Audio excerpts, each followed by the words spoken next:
चलिए स्टूडेंट्स, अब हम स्टडी करेंगे बल्क मॉडुलस के बारे में। देखिए बल्क मॉडुलस क्या है। तो bulk modulus it is defined as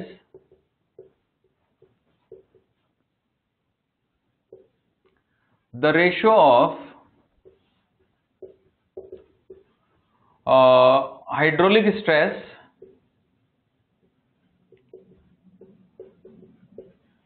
to volumetric strain.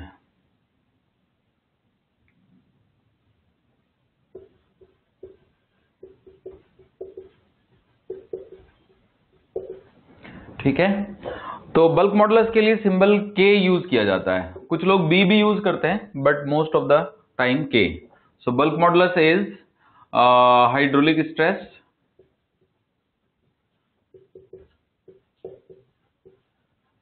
divided by volumetric strain।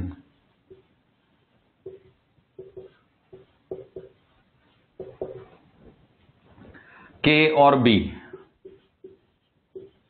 दो सिंबल हैं, मोस्ट ऑफ द बुक में मैंने K और B देखे हैं। ठीक है, तो K यूज कर रहा हूं अभी मैं। So this is delta P divided by minus delta V by V। Okay, so bulk modulus K can be written as V delta P divided by delta V with a minus sign. Okay, अब bulk modulus के reciprocal को compressibility कहते हैं।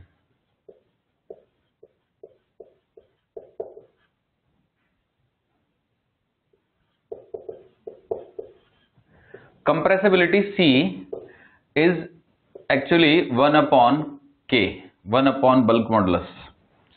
तो compressibility का formula आ जाएगा delta V by या minus delta V by V delta P।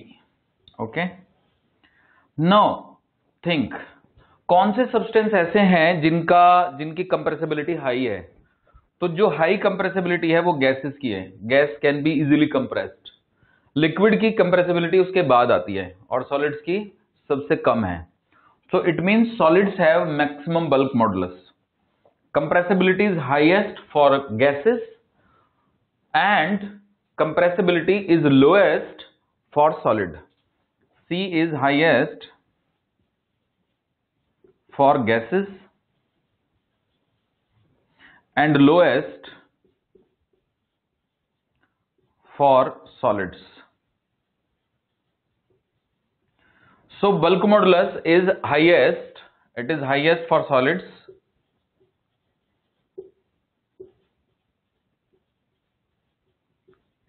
and lowest for gases। ठीक है बच्चों, तो ये था हमारा बल्क मॉडुलस।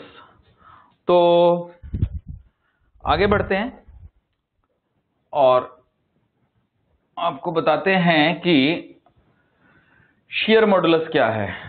ठीक है, तो शियर मॉडुलस भी अब अभी डील कर लेते हैं हम लोग। देखिए shear modulus,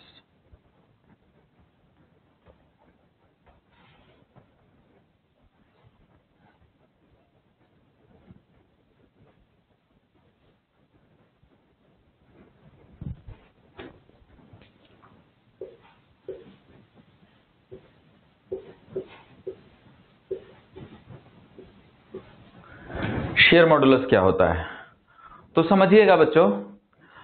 it is defined as the ratio of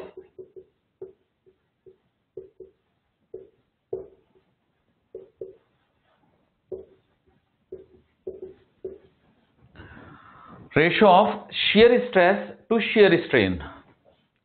shear stress to shearing strain। इसके लिए हम सिंबल यूज करते हैं eta. Eta, this is you can say shear stress divided by shear strain, यानी कि eta is equal to F upon A divided by phi. Okay students, तो जहां पे फाई है shear strain। अब मैं थोड़ा सा आपको आइडिया देता हूं, देखिएगा। सपोज करें कि ये एक रेक्टेंगुलर ब्लॉक है, ओके, तो ऐसे बना देता हूं मैं इसको।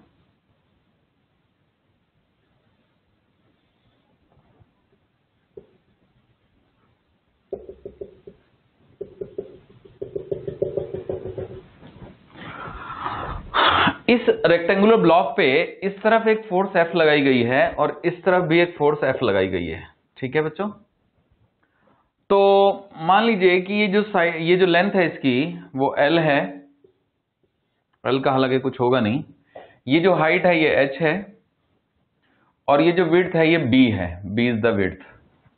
तो होपफुली आप समझ गए। तो अब इसमें मैं एक क्रॉस सेक्शन कंसीडर कर रहा हूं, तो देखिएगा ये क्रॉस सेक्शन मैंने कंसीडर किया।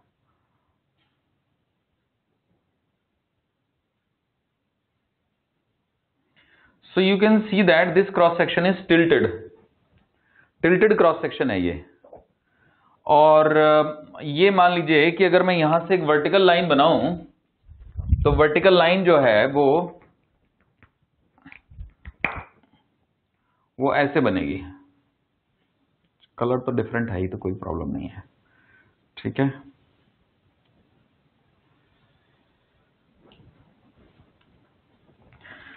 तो कुल मिला के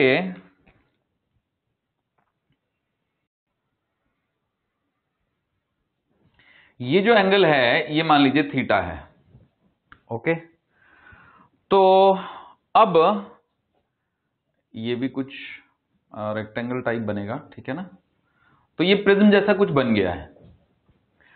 अब ये जो हाइट है ये h है, पर ये जो लेंथ होगी ये h अपॉन कॉस थीटा होगी।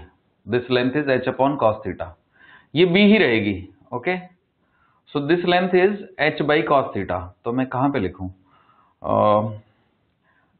h अपॉन कॉस थीटा को हम h सेक थीटा लिख सकते हैं। So this is h sec theta, क्योंकि this by this should be equal to sec theta, यानी hypotenuse by base. Is it fine? तो बच्चों अब वही फोर्स मैं यहां पे शो कर देता हूं। सो this is the force which I am showing here. Now you can resolve F into two components. अब इस एरिया का एक नॉर्मल भी बना, ये नॉर्मल हुआ n कैप। तो अगर मैं फोर्स का वो कंपोनेंट लू जो नॉर्मल के अलोंग है, तो वो फोर्स का वो कंपोनेंट, क्योंकि ये एंगल थीटा हो जाएगा, क्योंकि अगर एरिया थीटा एंगल पर टिल्टेड है, मतलब ठीक है ना, तो नॉर्मल भी थीटा एंगल पर टिल्टेड है फोर्स से। तो फोर्स का वो कंपोनेंट जो इस एरिया के पैरेलल है वो है F साइन थीटा, और फोर्स का वो कंपोनेंट जो एरिया के परपेंडिकुलर है वो है F कॉस थीटा। तो अगर मुझे नॉर्मल स्ट्रेस चाहिए, नॉर्मल स्ट्रेस, तो नॉर्मल स्ट्रेस चाहिए तो वो आ जाएगी F cos theta by area. अब एरिया है इसका BH sec theta, BH sec theta, okay students. तो ये हो गया हमारा F cos square theta by BH। BH को मैं A लिख सकता हूं, अगर मैं इस एरिया को A लिख दूं, so this is BH which is A, okay. So normal stress is F cos square theta by A। Shearing stress या शियर स्ट्रेस, शियर स्ट्रेस देखूं तो शियर स्ट्रेस इसमें आएगी F साइन थीटा बाई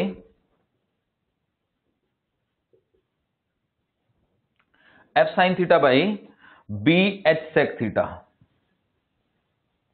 यानी कि F sine theta cos theta by A।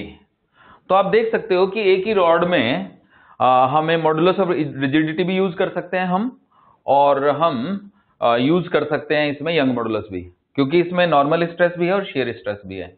Is it fine? तो ये मैं यहां पे लाइन बना देता हूं ताकि आपको समझ आए कि ये चीज अलग है, ओके। डबल कर देता हूं लाइन को।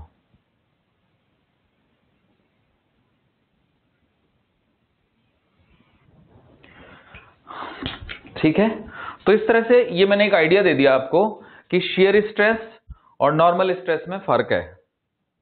नॉर्मल स्ट्रेस निकालते समय हमें एरिया के परपेंडिकुलर वाला फोर्स का कंपोनेंट लेना होता है और उसको एरिया से डिवाइड करना होता है, और शेयर स्ट्रेस निकालते समय एरिया के पैरेलल वाला कंपोनेंट लेना होता है और उसको डिवाइड करना होता है। तो मैक्सिमम क्वेश्चन जो आएंगे, मतलब इस पे तो क्या कहते हैं, ज्यादा क्वेश्चन आते नहीं है शेयर मॉडुलस पे, बट अगर आएंगे तो आप कर ही सकते हैं, ठीक है ना। ओके।